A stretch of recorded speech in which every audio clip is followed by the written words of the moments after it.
into a chaotic situation, and we are learning as we move. Even I am learning as I move. So today, I'd like for us to just interact more than rather than tell you what to do.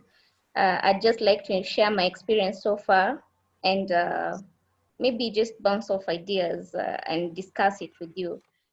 So my name is Elizabeth Merab. I am currently a medical journalist with the Daily Nation, which is owned and published by Nation Media Group in Kenya. I also write, I primarily report for print.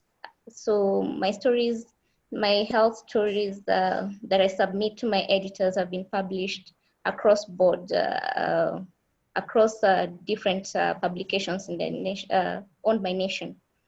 So probably most of you, maybe some of you have come across my byline in the East African, which is a regional publication. And I cover health, mainly health and science. So things that touch on research and development, issues to do with policy and health financing, topics like universal health coverage, among others. So today, Excuse me, Merab. Can you check out your video? Pardon? Can you check out your video? I look into my video, sorry. That's fine?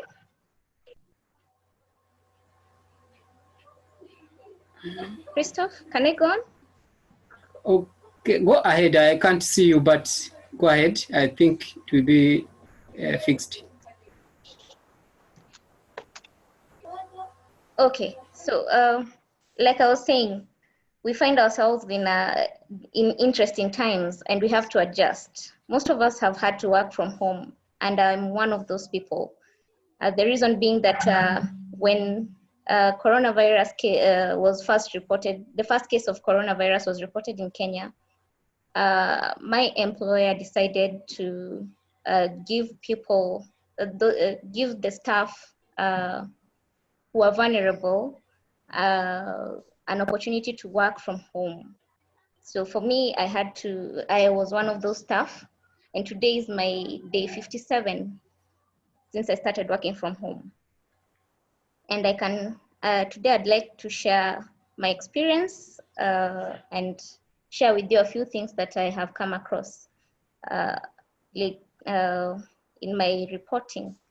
Most of you know that offices now use Zoom for most communication, and management of all staff, especially journalists, have had to be online.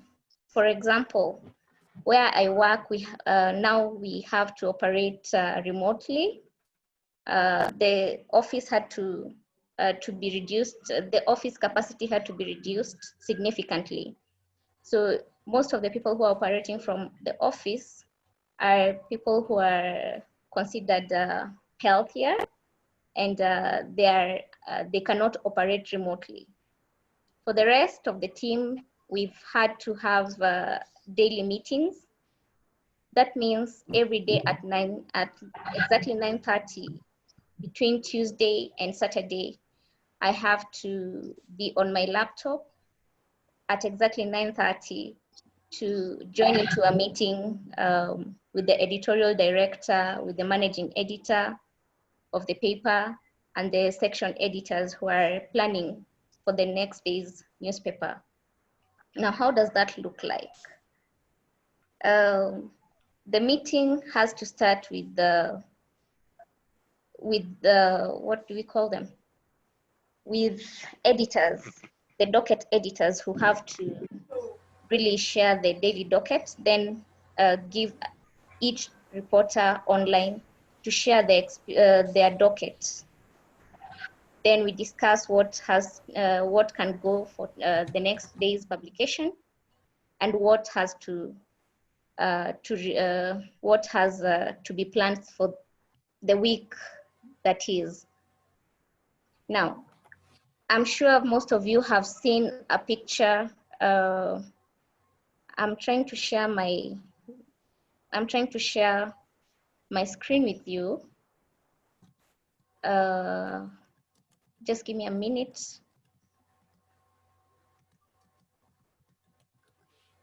You've seen pictures of children distracting their parents during meetings.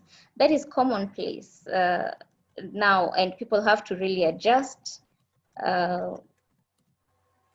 accordingly, find quiet rooms, things that are quiet rooms to work in, and really it's not the best of conditions and situations to work in seamlessly and still meet your targets and meet the deadlines appropriately. But then you have to adjust. So how do you work from home and meet your targets? That is what I think I'd like to cover today.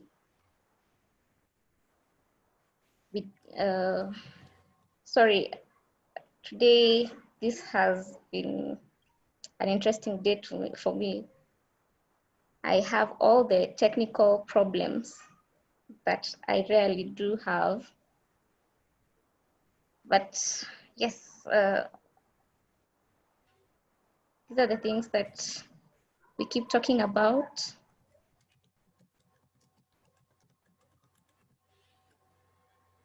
So now I'm sharing the presentation that we'll be looking at today. I hope everyone can see it. Yes, we can see it. It's fine. Okay. So most of us know that we have had to, half of the world is at home. Working from home, meeting your targets, reading from home, and meeting, reading and doing your assignments from home may mean different things for different people. For us journalists, and especially now, we have to really keep people informed and keep people updated on news every single day. So how then do you do it when you're at home? And how best can you meet these targets without really compromising the quality of journalism? Today, half of the world, among the things that we'll be looking at today is what that looks like, the challenges, how many people are at home, and are these stay-at-home orders? What are the challenges that we are facing with these orders to stay at home? What are the distractions that come along as we work at home? And really just look at how the task is shifting, because the world now is talking about reopening. And of course, reopening means readjusting to a few things that previously were a bit things that we would easily not consider, or things that would escape our minds. Little things like, how do I meet my targets? How do I meet my targets and not compromise? Yet I don't have to go physically to conduct interviews. So, like I've mentioned, half of the world is under stay-home orders since the pandemic was announced, and that means about 4 billion people in 90 countries have been affected. Those are estimates that the UN Women have posted on their social media, on their website, saying that at any particular time, as we speak, about 4 billion people, these are men, these are women, these are children who are at home. In Wuhan, yesterday, I was talking to one of the of Kenyan students stuck in Wuhan, They did not come home. And you remember Wuhan has had lockdown for the longest time. And these are students who went abroad to study, and most of them chose not to come back when the government of Kenya decided to finally uh, go for them and for the people who are stuck in Asia. The reason being that most of them are just finishing up their studies, and they were feeling that now that the government delayed to come for them when they really needed to be evacuated, they would rather just stay back and work and complete their studies. So one of them yesterday was sharing his experience so far. It's been over 4 months at home under total lockdown, not going home, but he had to finish his PhD. He'll be defending it tomorrow. Now, the reason why I'm sharing that conversation with you is because that student sort of reminded me about my experience, and that is why yesterday I was counting how many days I've had to work from home. It means that this student had to exchange a lot of had to have a lot of conversation with his supervisor online, and finally get to a point where he could defend his copy his thesis. Now for me as a journalist, I have to every single day I have to talk to my editors constantly. Like today morning, because today we are producing the East African, the regional paper. It's a weekly paper. Today morning, I've been on calls and video chats and emails with the managing editor of the paper, just trying to get hold of bouncing off ideas, pitching the story, and understanding really what he expects of me without really having a physical meeting. We don't, and looking back, 2 months back, that is March, I remember my experience being, the day I went to report on the first confirmed case of coronavirus in Kenya. And I was in the field reporting it real time. Then I went back to the office. You know the drill. You go back to the office. You debrief your editor. Then they either change your story idea or they retain what you had initially. Now the briefing and debriefing happens online. I no longer go to the office to discuss ideas with various editors one-on-one. So it means there's delay. Sometimes there are chats that I miss on WhatsApp. He might have shared the idea on WhatsApp, and I did not have time to look at it, or not really time, but maybe I missed it in the midst of many meetings, because again, we have to attend so many press briefings online. So it means that one, you really have to be on your phone every time, or you have to be online every time, so that you don't miss a meeting, you don't miss a briefing, or you don't miss a conversation that your editor wants you to look into. I find that compared to being at my desk in the office at Nation Center, now I have to constantly look at my phone. I constantly have to look at my emails. Without that, then it means that there are deadlines that will not be met, or rather, there will be delays in the time that I respond to, and that means stories. Some stories might be struck out. Now, for that, then it means for us journalists, especially those who are working from home, it means extra output and a lot, twice the hard work that you used to put in to go to the field and come back in time to file your story for the next day. So let me move on to talk about the challenges that we are facing. I'm sorry, I may not I may not share all my screen at some point with you because I will share it later, but I'll talk about all the issues that I've touched on. I will move on to, before I show you, before I share, I talk about the mental health perspective. Let us talk about the challenges we face with regards to our productivity. Now, and for me, I live alone, so the distractions are not so many, sorry.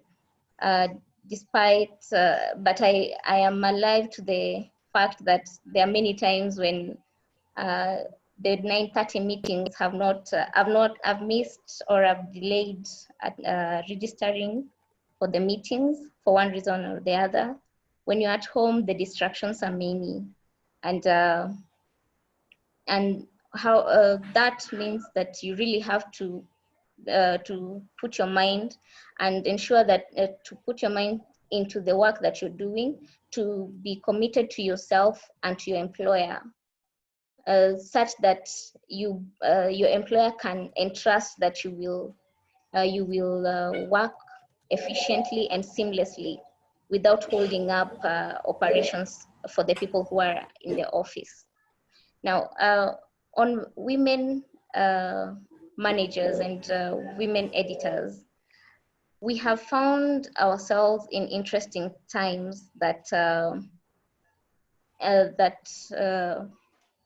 makes our lives, it sort of adds more more responsibilities to our lives. I am not a manager myself, I am a reporter, but my immediate supervisor is a woman, and I have two female bosses. So they find themselves, what I've seen is that they find themselves having to go beyond just expecting journalists who are working from home to meet their targets, but also talk about, check in on them, on their welfare, if they have any issues that they're dealing with at the moment.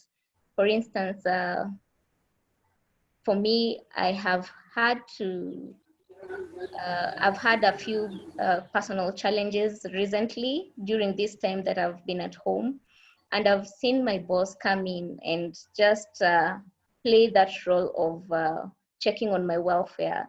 Previously, when you're working from the office, I wouldn't say that nobody cares, but you see, this role is enshrined to the HR, and the rest for the editor and the manager, they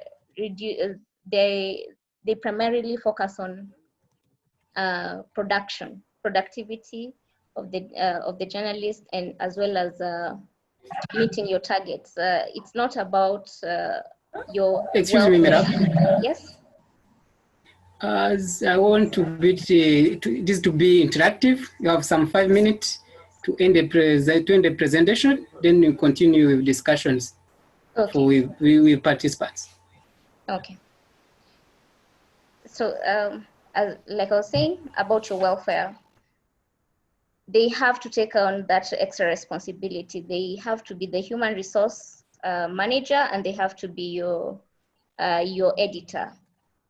Now, how does mental health look like for us journalists who are on the front line, now that we find ourselves being essential service providers? You see, mental health, when you talk about it, you look at issues that touch on depression and anxiety. But you forget that there is burnout that affects your work productivity. And when you are at home and with no one to when you're at home with minimal interaction, you end up having so much to do and very few people to talk about your frustrations with. So during this time, I think for us journalists, we really have to keep our networks close. We really have to ensure that we check on each other. We have to talk about our experiences, just open up to our colleagues. I know of two of my colleagues who have had complications with regards to consumption of information. You know, you're the voice of the public. So your mental health is really key, and all information you're the one who's sifting through all this information and cutting through the noise on behalf of the public. So for you, you really have to consume a lot of information, reading constantly, talking to experts who are frustrating you. Some of them don't want to pick your calls. Previously, you'd easily walk into their offices and talk to them if they don't pick your calls. Now, all these can be overwhelming. You need to tone it down, find a way of toning it down by talking to keeping your network close and checking on each other every now and then.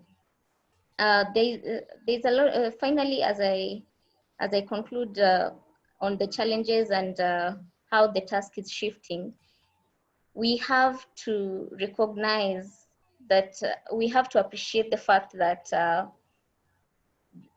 we will never go back to how we used to operate before COVID-19, and we really have to adjust on and find a way of consuming the news that we have to scour through online. If you don't have, this is the time to build your networks better. This is the time to constantly check on your networks, and this is the time to what do you call it? Trust, to build trust. The network that you have, build trust in them, because most of us may never have that opportunity to work from home, to work from the office again moving forward. But we will have to adjust on how we look for our sources. We'll have to adjust on how we meet our targets, and therefore you really have to maintain and reassure your sources that as much as you're not physically present, you can still have a conversation and do your stories. Okay, thank you very much for presentation. After, we are going to have some experience from Rwanda.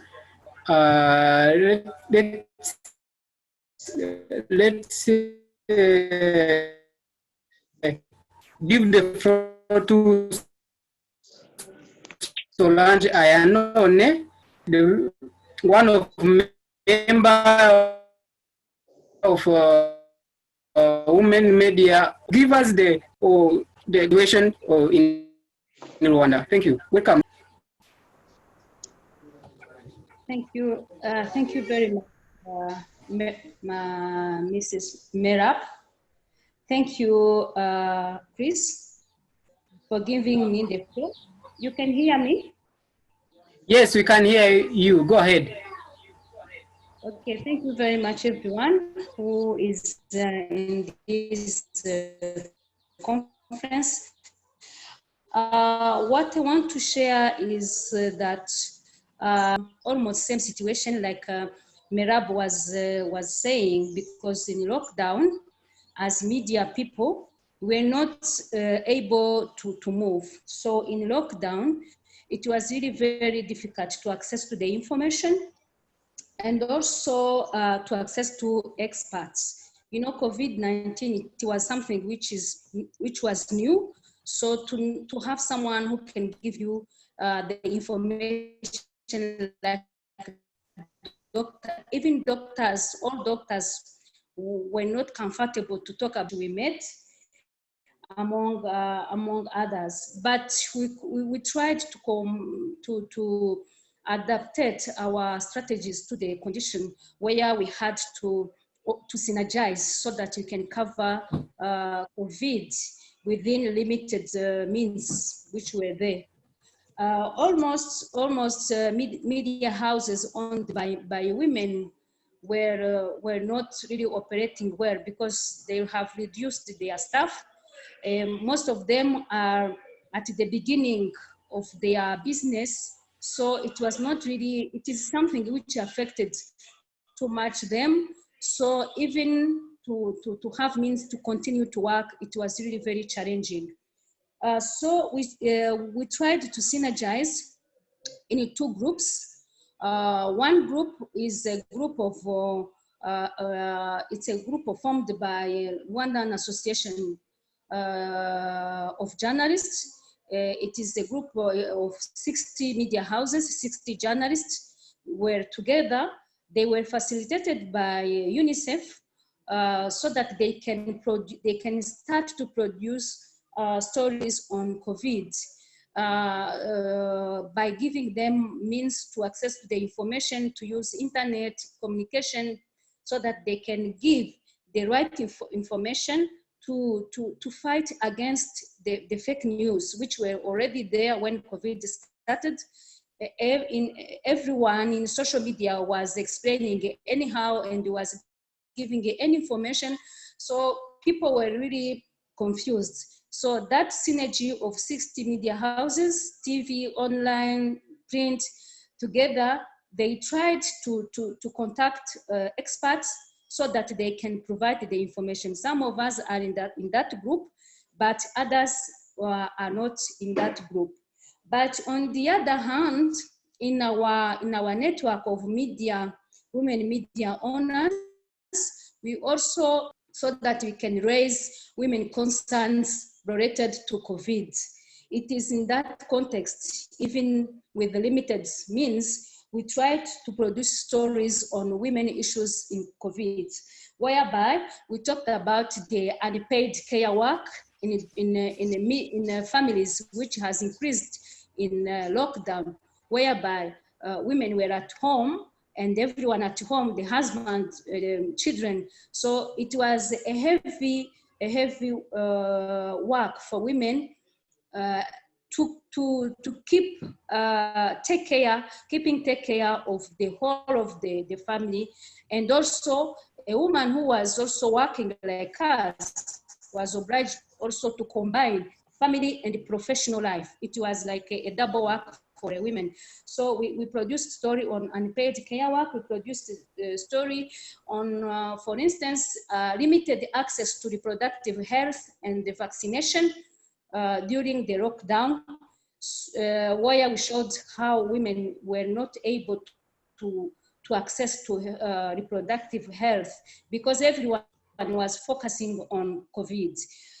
We produced many stories, but related to women, even if we were really under lockdown, means we're not really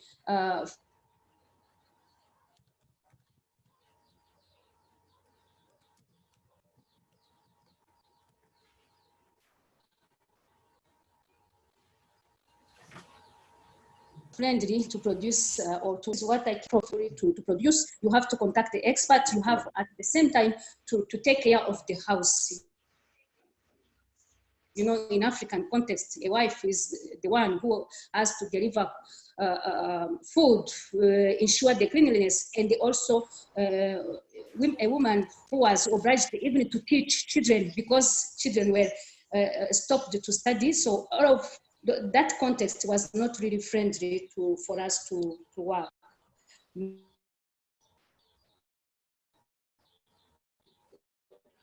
Okay, thank you. Tore Nyata. Maybe my colleagues can.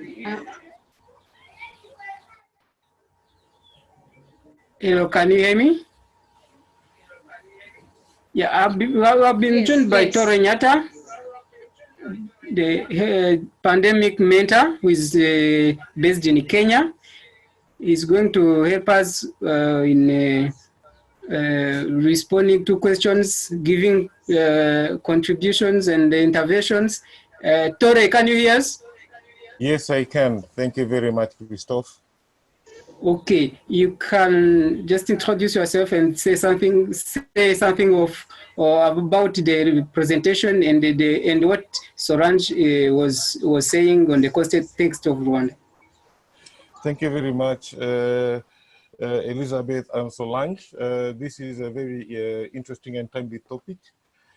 My name is Tole Nyata. I'm a pandemic mentor with Internews. Internews is an international non-profit organization that has been working around the world for over 35 years. Right now, we are working to make sure that all audiences and citizens get the right information about COVID-19 so that they can make informed decision from a point of information. So this is part of initiatives that Internews has rolled out that will be going on in the coming months. That will be working to support journalists.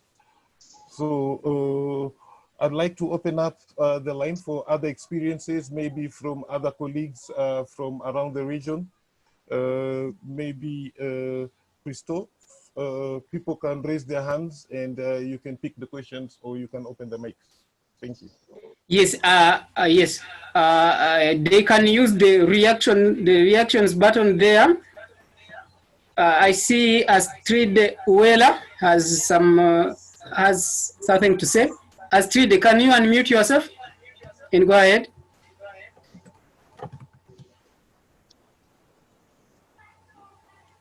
Okay, thank you so much. Can you hear me? Yes. Hello, can you hear me? Okay. Yes, we can hear you. Okay, can hear you. Yeah, I want to make a small contribution.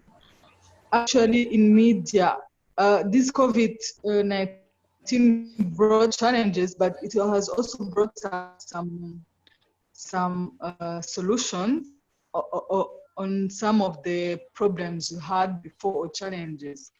Because most of the time, when it happens, it comes to managers. They used to say that, you know, women, they don't work when they have a lot of responsibility at home, or they can't take care of their family and they work properly. But now this COVID actually brought a solution where someone can work from home.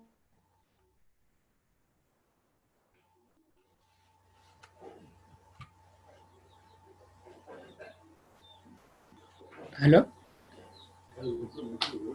I think Astrida has lost the audio. No, I'm there. Can you hear me? Others, can you hear Astrid? Not well, not well. Not well.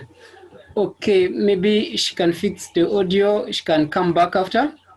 I have a question. I have a question, Yes, Christophe. yes, Aghan. Yeah, thank you very much. I think listening to Merab over there and to the lady who spoke afterwards makes my mind a little bit go around a little. And my question is that maybe I didn't get you very clearly.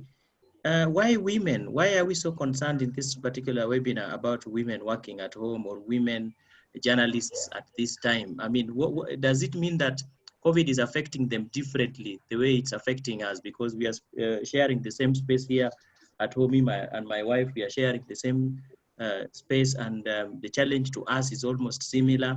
I think I'm even more challenged than she is.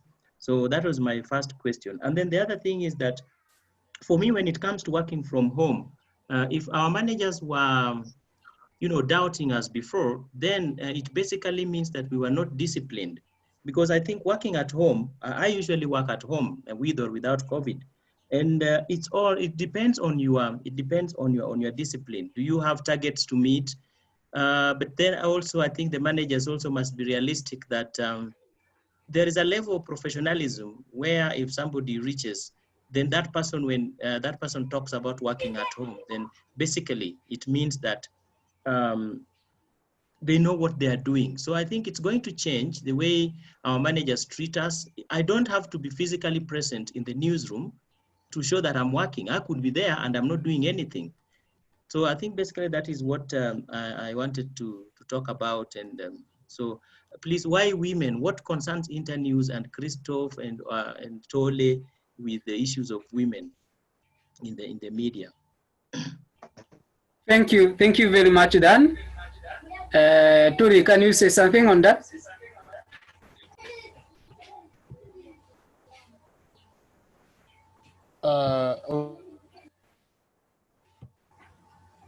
Go ahead. Good evening, everyone. Good evening, Aghan. Okay. Thank you very much for that particular question. As you know, in the media, all research that has been done, it's been seen that there's always been a skew. We are trying to always get a balance. We are trying, you've seen there are very many initiatives that have been going on right now to make sure that our sisters in the newsroom are at par with the men in the newsroom. So this was just a platform for peer-to-peer sharing experiences. What was your experiences? What was your challenge? How did you overcome it? It was just an opportunity for journalists. That's why it was open for journalists to learn from what our sisters are going through, how they overcome it, and how they keep on informing us in these unprecedented times. Okay, thank you very much. Louise, can you hear us? Yes, I hear you. Okay, go ahead. Thank you. I don't know if I have a question or I need maybe my colleague to share experience with me.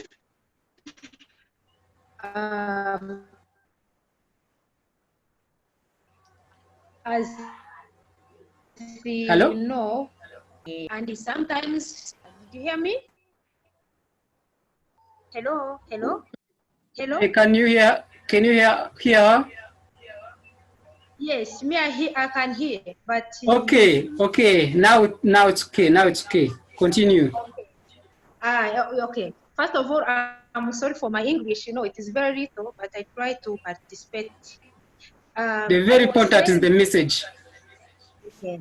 I was saying that a female journalist who is interested in investigative reporting, and sometimes we need to check fact when we are reporting, especially in investigative reporting. So I wonder, when I want to meet my source, I can verify, even if when he talks to me, when we are together, it is better than to use the internet, emails or video chat. I need some always also to go on the field to see, to use the 5 sense to make sure what I want to find out it is really true or it is verified as a journalist. So how we can do it? Well, sometimes OMS, World Health Organization, says that they don't know how this COVID-19 will end up. And we have to prepare ourselves to live with it. So how can we do to do our stories successfully as journalists, not only for as women, to verify it as your experience. I just need to ask for what is your experience that you share with us to know how I can continue to investigate on my stories, if I make understandable. Thank you Yes, very much. Merab. Yes, let me take Merab can share the experience in some 2 minutes. 2 minutes. Then Tore will intervene after. How Crystal, can you review? Yes. repeat the question, please. Yes, how can you live with the virus and continue with this with the same speed in the media, normal reporting without being shaken by the virus? Because it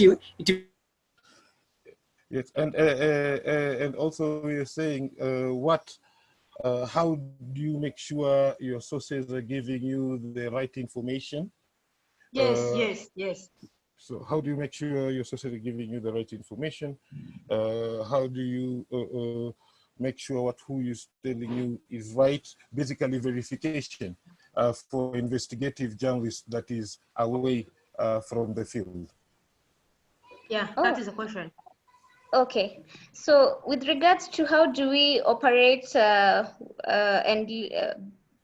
this with the virus lingering, I think that we really have to just obey what the measures, the public and social public health and social measures that our governments will put in place to ensure that operations for those countries that are going to ease lockdown.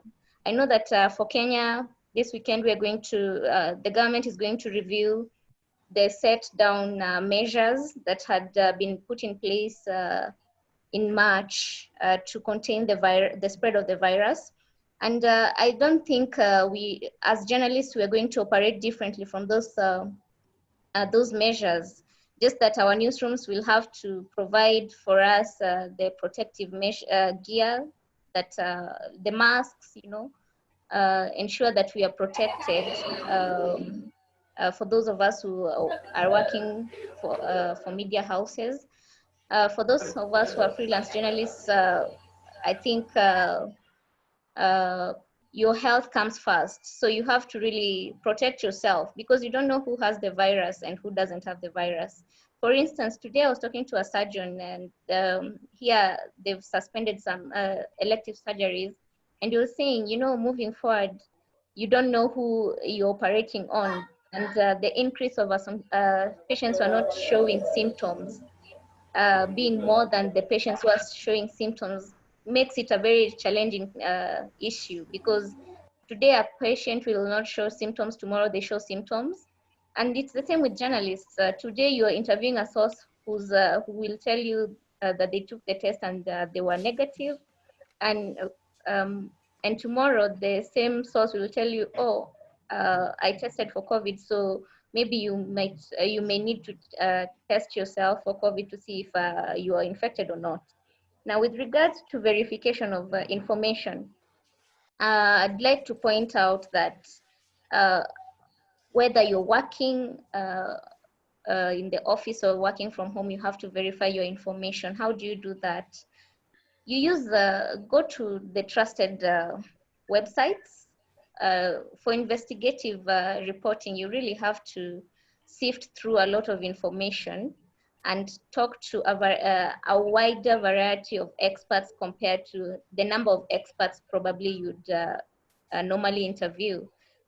Recently, we did a malaria story, and I was really happy with that story because we interviewed 5 different experts um, virtually on emails and phone and video interviews to deliver a story within in 3 days. It was not an investigative story, but it was one story that really needed a variety of voices incorporated. Normally, For stories, I would interview 1 or 2, or at most 3, because 3 experts, because of the constraints of time, and the turnaround time for stories, daily stories, is really short.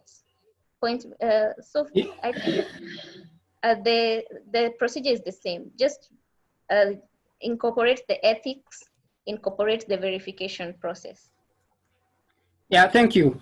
Tore, very briefly. No, I see Lynette has raised her Yeah, hand. Renate has a question after the comment on Ruiz's question. Renate will be the next. Lynette, go on. Oh, thank you very much. Okay. Just to respond to Louis' question, just like what Elizabeth said, I'd already written it in the comment section to say that, you just go back to your reliable sources that you have worked with before COVID-19. Obviously, there are people you used to call and they would give you reliable information. And also, just official sources are the best. For instance, if you're talking about statistics, you want to make sure that, you're speaking to the Minister of Health, you're speaking to a doctor, you're speaking to the COVID-19 task force. So you've got a whole lot of sources that you can speak to in terms of getting reliable information. Communities also is a difficult issue, because if you call a source within the community asking what exactly is going on, they might give you false information because you're doing it over the phone. But in places like Zimbabwe, by the way, I'm from Zimbabwe, the lockdown has been an essential. So you can actually put on your mask, drive down to the area you want to go to, and then speak to the sources, but making sure that you are safe, as you are maintaining social distancing, you are covering you've got a mask on, because it's now illegal to put a mask in Zimbabwe. Sure that you've got your sanitizers, you're washing your hands, because no story is worth dying for. Make sure that you're safe, because after COVID, we still want those stories. Then coming to the reason why I raised my hand, I joined the webinar at journalists. We are mothers, we are sisters, and we're coming from a society that is patriarchal, where there, inequality exists. So when you go into the newsroom, inequality exists as well. I know many of my sisters are fighting very much to ensure that there are equal opportunities for women in the media. But when you are at home, you're a freelance journalist, you need to cook, you need to write a story, maybe you are even studying as a female, trying to study towards something else, and you're still trying to write stories as well. So that then brings about a lot of challenges. You've got the issue of unpaid labor that you do in the home, taking care of people, cooking, and you want to write stories. And also, as freelance journalists, female freelance journalists, there's a challenge that when PPEs are distributed, they go to media or private media, structures. What happens to the female freelance journalists? So my question to other people out there, how open in terms of PPEs? Freelance journalists have to write a story and sell it. Before you sell that story, you still need food at home, and you also need PPEs. And I'm sure PPEs are very expensive, especially those big, the suits. how are other people coping, and you know, how can you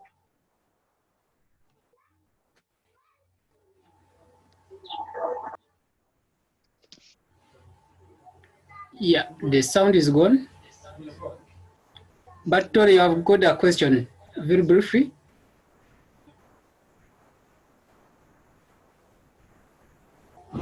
No, maybe we pick up all the hands. Okay, after yes, let's pick up Uri, then Adele. Uri, can you hear us? Uri, go ahead. Oh, let me unmute you. Okay, go ahead. I'm grateful for being invited, though I must say for the reasons that Lynette has just given, I would be thrown out as a male, even from Europe, from many other women's meetings like that. And I could understand it because there are some gender questions at stake where women want to be among themselves. But since we are now talking not about gender issues, but about journalism, I'm curious about your different countries, how they handle it. You know, in my country, I'm in Germany. First of all, journalism was very early. Journalists were named as belonging to a profession which is vital for the state because it's the fourth estate and they have to operate even during Corona. So we are, even if there is a stay-home order, we are allowed to go out. So I would like to know how it is in different countries, because I'm a freelance reporter and I like the idea of going out as well. And I'm informed about the measures to take, and I know that it's better to be outside and talk to somebody else on the free air, with 1.5 meters distance. So how is it in your countries? And is it worth fighting for the special status where it doesn't exist? It seems in Zimbabwe it is so, but I don't know about other countries. That's my question. Okay, thank you. Tori? Let's take Adele, then after you are going to give the overview for the question. Adele, can you hear us? Sorry, you are unmuted. Okay, Yes. I'm unmuted. Hi, everybody. I just wanted to say thank you very much. Yeah, I just wanted to pick up two things, one from Lynette and from Aghan. Just to say that, yeah, I think the topic, to be on topic, the issue was really about female journalists. And I think, Uli, I actually feel that perhaps this is a discussion that could have actually been held with women journalists, because I think it is a hugely important gender issue.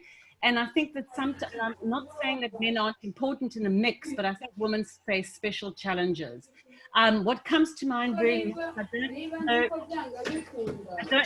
I don't know if you can hear that in the background, but there are lots of people talking in the background. And I think that's a great example of what it's like to be at home. So freelance journalists, I'm a freelance journalist. I live in Cape Town, South Africa. I'm used to working at home. But ever since COVID, I've had my family living in my home. And that's meant that my responsibilities for some reason have changed. And I think the weighting has changed in a way where I think the feeling amongst family is that mother, mom, yes, you're a worker, but you also need to pull in and maybe pull in more than you need to actually on other tasks. And I just think that comes from being, you know, part of a patriarchal society. I think Africa is very much a patriarchal continent. And so I think that the pressures on women are far more, actually. I think that they're just in terms of the pressure of time and expectations. And I think, again, you're very lucky if, you know, you have managed to delineate those tasks amongst you all. We've done very well, but I think we've got a way to go. And I think it does put pressure in terms of time management and in terms of discipline, because I think these things run into each other. And I'm reminded of that very fabulous video that came from South Korea of that BBC, and it was a male journalist guy that was sitting at his desk and he was doing a reporting, and his daughter walked in. And the little one walked in, and then you had the mother pulling the child back. And so, you know, it's like I just think that I think the pressures are different on women. What I also wanted to just quickly say is that to answer Emily's question is that in South Africa, we are in what's called, there's a lot of noise in the background. In South Africa, we are on what's called stage 4.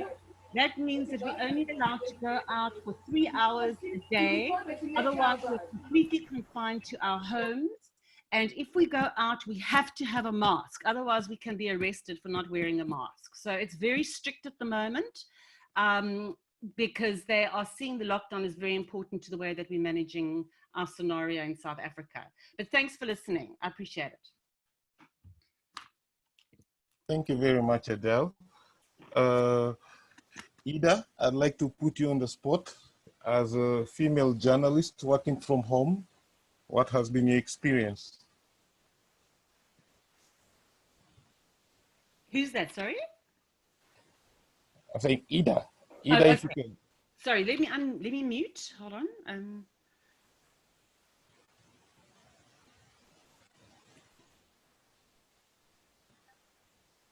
Hi, Ida, if you can hear us.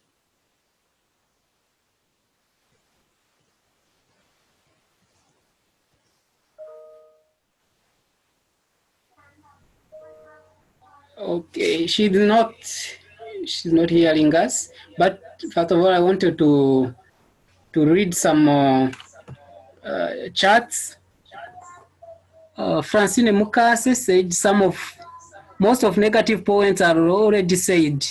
I will just share some of positive points I found during this period. The example is about news sources. Some people used to refuse give interview to unpopular journalists with an excuse of being on field or in meeting. Nowadays, it's not the case. They don't give such kind of excuse. But also, the problem with with networks around here is making things so much difficult. So from the question that have been raised, Tore, can you say something?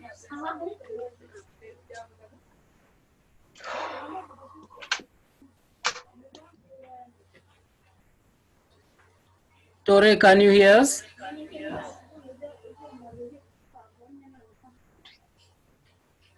Okay, I still have some chats.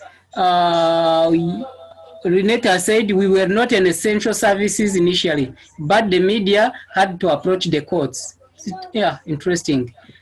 Aghan Dan, in Kenya, media was listed as essential services from the word go. We ride easy, but journalists have to take care of their safety. No story is worth anyone's life. No story at all. Yes. So we still have other chats. Uli has said yes, from home we can reach people better sometimes. They also do not travel to meeting all the time, so sources are more available. Please travel time to the office is reduced. If there is another question or contribution, I just can go ahead. Contribution. I want to make a contribution, okay. Christopher. Good. Yes. This is Aghan again. Eh? Yes, Aghan. Yeah, I also think that post-COVID-19, the journalists also need to keep some of the contacts that they got during this time and utilize them. But also just to emphasize that we also need to think about how much can we deliver in the office, how much can we deliver from home. I know as investigative journalists, sometimes you need to go out there, but I think that during this time, we have been taught that fine, you can go out, but a mixture of the two can really work wonders. Somebody like Elizabeth Merab has been doing a lot of wonderful work. I think sometimes she even works when she's in the hospital bed. So I think we've come a long way, and some of the things that COVID has brought to us would form part of good manners that we must carry on to our next stage without COVID-19. I think basically that is what I want to say. But the issue of expensive data is also coming up. Some of us have used a lot of money on our data. I know there are countries where taxation on airtime is massive, is big, is huge.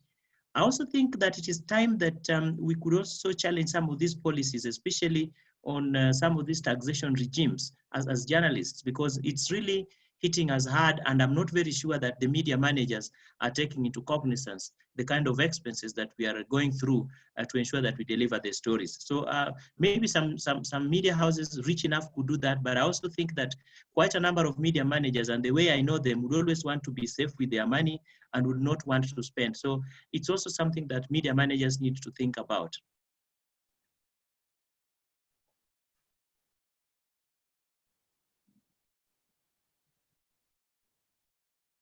Thank you, Aghan. I see. Diane Musi, you can go ahead. Thank you. Yes. You hear me? Yes, we hear you. Yes. Okay, thank you. In this period of COVID-19, the crisis of financial means, I want to know how we can operate in terms of getting information. I need your advice. Thank you. Question? Can you repeat? I need advice. Christoph? Yes.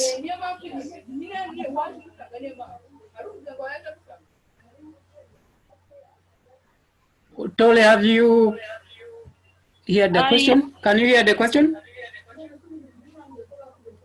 Can I repeat it? Okay. Yeah, repeat it, yeah. Okay, yes. Thank you. I want advice. You know, in this period of COVID-19, there is crisis of financial means. I want to know how we can get information without means or facilitation. Is that my question? Aha. I think that's a good question, and we have a number of colleagues here who are practicing from home. I will put maybe Lynette and Elizabeth on the spot on this one. Let's begin with Lynette, then we go to Elizabeth. Okay, I hope you can hear me. Thank you very much. So what I have done, I work from home as well. So what I do is I buy the most cheapest data I can get on the network, and I use my WhatsApp, I use my Facebook, and I use Twitter. So obviously, you know, we've got our permanent Minister of Information always tweeting the number of people that are, you know, Zimbabweans coming into the country from other countries like neighboring South Africa.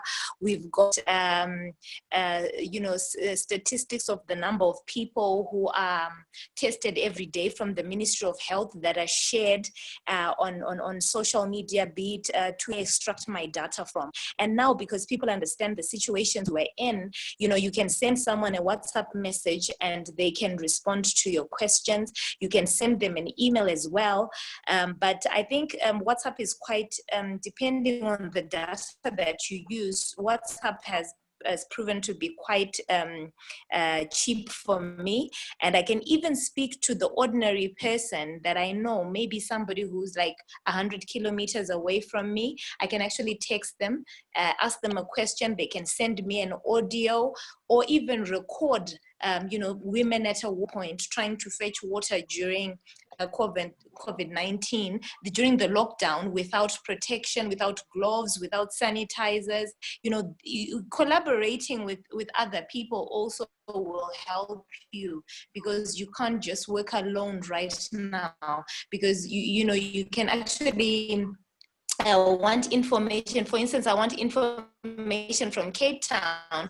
I now get into contact with Adele here, and you know, she will give me, I trust her because she's a journalist and shares information with me on WhatsApp or on Facebook using Facebook Lite. Or if it's cheap to make calls in your country, making calls is the way to go. So yeah, I think you just use the cheapest data bundles you can find and try to source for information. I mean, there are a lot of ways. For me, that's how I've been getting my story ideas. You know, you go on WhatsApp, you go on Facebook, you find out what people are talking about, what questions they are raising, and you start from people from Facebook, as long as they're not ghost accounts, but at least people that you know. Yeah, that's basically what I can say. Thank you very much. Thank you, Lynette. Thank you for that. Elizabeth, before we wind up. For me, my experience has been a bit different.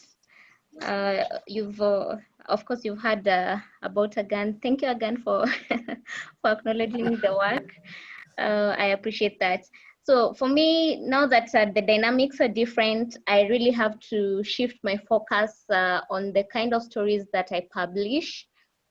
From going to the field and covering the minister or the Ministry of Health with regards to the numbers that they're releasing, to looking at research and development that is going on globally with regards to COVID, you know, looking at studies that are being published by scientists and doing stories from that.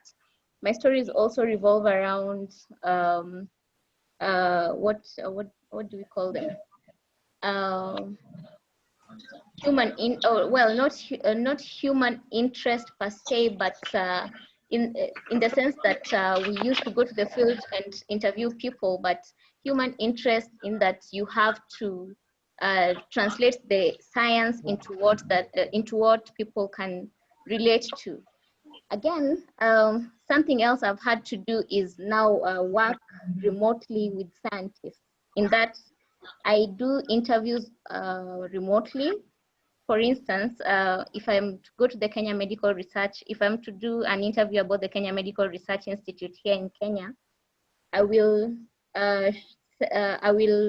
organize for the interview, then request the office to give me a camera person, both for a photojournalist and a camera person from TV, who then go to the field. I come up with the questions that I have thought of, or what I'd like the scientists to cover. Then I hand it over to the camera people, who then go to the field on my behalf. Then while on the field, we communicate on phone. You know, now you have to constantly be on phone, find out have they been able to secure, to get hold of that scientist, organize with the communication person of the institute, ensure that there is smooth, the operations are smooth even if you're not there physically. And on 2 occasions this has happened, and the footage has then been sent to me to now piece together the story. Then I send the story to the editor, which is published. So we really have to find ways of working and in these times, you know. With regards to airtime, of course, I'm using a lot of airtime compared to when I was in the office. No one is compensating for that, I must say. I'm subscribed to a home Wi-Fi, which I pay for monthly out of my pocket. Those are now considered my personal expenses. But you see, now I'm using them for work, and no one is it's not really there's no one who's compensating for that. Yet you're expected to still file in time, to still be productive as you are. of course, there are issues that we've raised with the office. Just that you really have to work, so you have to adjust, and of course, people are taking pay cuts, and we are not exempted. Yeah, unfortunately. Thank you very much, Elizabeth. Thank you very much, everyone, for participating. I'm going to hand it over back to Christophe, who's going to wind up the program for us. Thank you. Okay, thank you very much. As we are running out of time, let us give up here Peace and Francine, then we close the session. Thank you. Peace, can you hear us?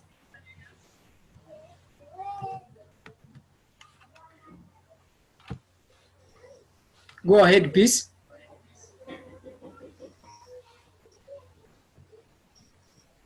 Peace, can you hear us? Okay, she's not talking. Let Francine, can you hear us? Yes, please. Hello. Hello, we can hear you. Yeah. Yeah, I just wrote my question in the chat. I was thinking you were going to read it, but if you give me the time, I can read it myself. I was just I wanted to ask how Internews is planning to help journalists to rebuild themselves after COVID, or is there some kind of opportunities, and how are they accessed? That was my question. Thank you. Okay, Tolly, very quickly. Thank you very much, Francine. In fact, Internews is in the front line of helping journalists. There is a fund which will go live, the second phase, where journalists can apply with story ideas on COVID, and the story ideas will be funded. It's an open fund that's running all over where Internews is operating. So yes, we are doing it. And apart from that, we are also working with existing projects, and the existing projects in the countries that Internews operate will provide support in the coverage of COVID-19, of the COVID-19 pandemic. And not just that, we are providing information and resources for journalists. We have resource pages which are available from the Internews website, and not just resources, webinars, and all that. So yes, we are doing that, and we are glad that you are part of that partnership by joining this Zoom webinar, which is one of those activities. Thank you, Francine. I wanted to talk about specifically financial means. Yes, that's why I say there is a fund where journalists are applying with story ideas. You have a story idea, you apply. This is a story I want to do. And it's not just, say, Rwanda. It's open for journalists in the region. Everybody applies, and there's a committee which sits down and selects, and winning applicants will get grants, and they'll go out and they'll cover stories. And apart from that, we are operating in 80 countries around the world. And in all these countries where we are operating, we are working and supporting journalists. If I saw well, I think you offered the opportunities on institutions. What about journalists in personal? Like someone can apply as a journalist, not as an institution? Yes, we are not just offering institution. Okay. Thank you. Oh, okay, thank you. Thank you. Peace has came back. Peace. Please go ahead.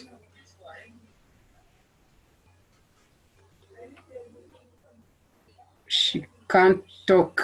Okay, Los Camela, can you have wrote something good on chat? Yeah. Can you have the floor to speak? Thank you so much. I don't know whether you can hear me. Yes, we can hear you very well. Yes, I wanted to comment something on mental health. By the way,